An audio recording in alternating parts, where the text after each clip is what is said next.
উপমহাদেশের রাজনীতিতে গণতন্ত্রের জন্য সবথেকে বেশি লড়াই করা এবং নির্যাতনের শিকার হওয়া বাংলাদেশ জাতীয়তাবাদী দলের চেয়ারপারসন বেগম খালেদা জিয়া আমাদের ছেড়ে চলে গেছেন। এই শোকে সারা দেশের মতো বরিশালেও নেতাকর্মীদের মধ্যে বিহ্বলতা, শোকের মাতম চলছে। এই খবরটি ছড়িয়ে পড়ার পরই আমরা দেখেছি যে শোকে বিহ্বল নেতাকর্মীরা। এবং আমি এই মুহূর্তে রয়েছি বরিশাল দলীয় কার্যালয়ের সামনে। এখানে বিভিন্ন স্তরের নেতাকর্মীরা রয়েছেন, তারা তাদের অনুভূতি এবং শোক ব্যক্ত করছেন। ঠিক একইভাবেই সকাল থেকেই কেন্দ্রীয় কর্মসূচির অংশ হিসেবে দোয়া মোনাজাত, কালো ব্যাজ ধারণ এবং দোয়া মোনাজাত কিন্তু চলছে। আমরা দেখেছি যে বিভিন্ন স্তরের নেতাকর্মীরা এখানে আসছেন এবং এসে তারা কথা বলছেন। একই সাথে তারা আসলে প্রত্যেকেই কাঁদছেন যে এই বিগত সময়ে, মানে স্বাধীনতার পর থেকে একজন গৃহবধূ থেকে রাজনীতির শীর্ষ পর্যায়ে চলে যাওয়া এবং তা বেগম খালেদা জিয়ার যে বিপুল জনসমর্থন ছিল, সেই জনসমর্থন তার কাজের মধ্য থেকে যে অর্জন করা, সেটি স্মরণ করছেন এবং মানুষের মধ্যে এক ধরনের প্রতিক্রিয়া তৈরি হচ্ছে যে তাকে হারানোর পরে আসলে বাংলাদেশের রাজনীতি কোন দিকে যাবে। আর সব থেকে বড় নেত্রী ছিলেন খালেদা জিয়া, কোন দিকে যাবে আসলে? শুধু বড় নেত্রী ছিলেন না, আমার চোখে এশিয়া মহাদেশে এ ধরনের হাসতে হাসতে বিদেশে চিকিৎসা পর্যন্ত তিনি ইচ্ছা করলে তিনি বাংলাদেশের স্বাধীনতার ঘোষকের স্ত্রী ছিলেন, বাংলাদেশের প্রেসিডেন্টের স্ত্রী ছিলেন, তিনি সেনাবাহিনীর প্রধানের স্ত্রী ছিলেন, তিনি 3 বারের প্রধানমন্ত্রী ছিলেন। তারপর তাকে একটা মিথ্যা মামলায় সাজা দিয়ে জেলখানায় রাখা হয়েছে। তিনি চিকিৎসা পাননি। তার বোর্ড তাকে বিদেশে পাঠানোর জন্য চেষ্টা করেছে বারবার, কিন্তু তাকে বিদেশে যাওয়ার অনুমতি দেয়নি। তিনি যদি জনগণের সাথে বেইমানি করতেন, এই জনগণের নিজের জীবনটাকে তিনি যদি বড় মনে করতেন, তিনি অবশ্যই সরকার কথা তিনি মেনে বিদেশে যেতেন। কিন্তু বাংলাদেশের নেত্রী এই খালেদা জিয়া, তিনি এই জনগণের সাথে বেইমানি করেনি। তিনি হাসতে হাসতে মৃত্যুকে আলিঙ্গন করেছে, হাসতে হাসতে জনগণকে দেখিয়ে দিয়েছে আমি মরে যাব কিন্তু এদেশেই থাকবো, আমার মরণ হবে কিন্তু এদেশের মাটিতেই হবে, আমার বিদেশি চিকিৎসা করার কোনো প্রয়োজন নেই, আমি জনগণের সাথে বেইমানি করব না।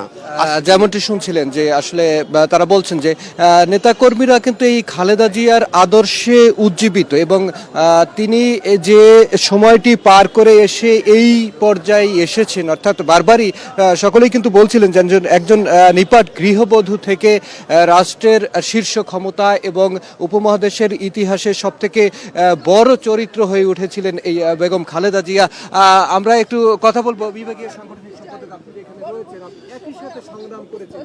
খালেদা জিয়া আজকে চলে গেল, বিএনপি কোন পথে যাবে?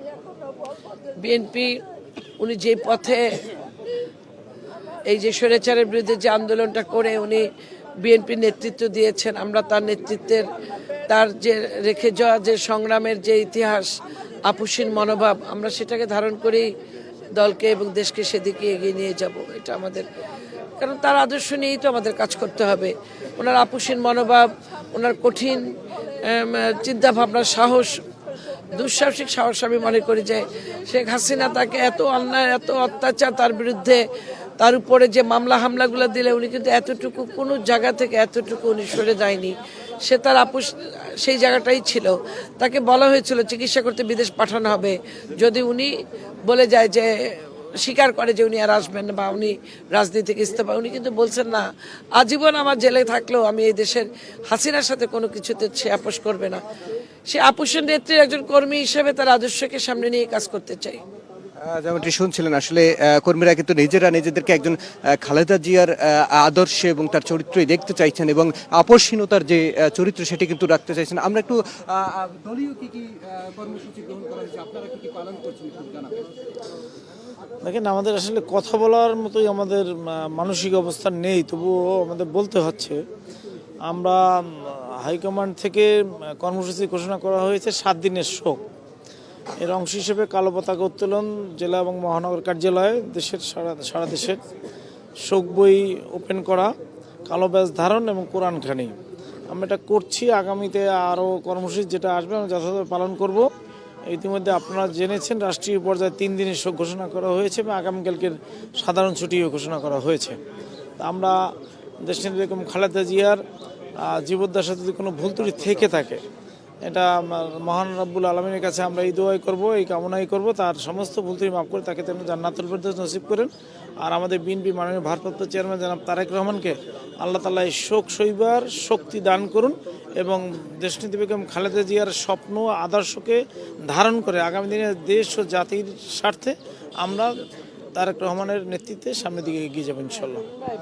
সকল নেতাকর্মীই কিন্তু বলছেন যে আসলে খালেদা জিয়ার যে আদর্শ এবং তার যে উজ্জীবনী শক্তি এবং তিনি যে একটি নিদর্শন রেখে গেছে বাংলাদেশের ইতিহাসে, সেটি প্রতিষ্ঠার মধ্য থেকে বাংলাদেশকে সামনের দিকে এগিয়ে নিয়ে যেতে হবে এবং রাজনৈতিকভাবে তার যে অবস্থান, সেই রাজনৈতিক অবস্থানটি মানুষের মধ্যে স্বপ্ন আকারে প্রবেশ করিয়ে মূলত বাংলাদেশকে পুনর্নির্মাণ করতে হবে এবং রাষ্ট্রীয় যে শোক সেটি পালনের কর্মসূচি কিন্তু নেতাকর্মীরা ইতিমধ্যে শুরু করে দিয়েছেন এবং ওয়ার্ডে সহ প্রত্যেকটা ইউনিয়নেও আমরা দেখেছি যে এই কর্মসূচি পালন করছেন এবং যতটুকু আমাদেরকে এখানকার থেকে সাংগঠনিকভাবে জানিয়েছেন যে আজকে বিকেলে অর্থাৎ জানাজার সময় ঘোষণা হলে ইতিমধ্যে নেতাকর্মীরা প্রস্তুতি নিয়েছেন রাজধানীতে জানাজায় অংশ নিতে যাওয়ার জন্য।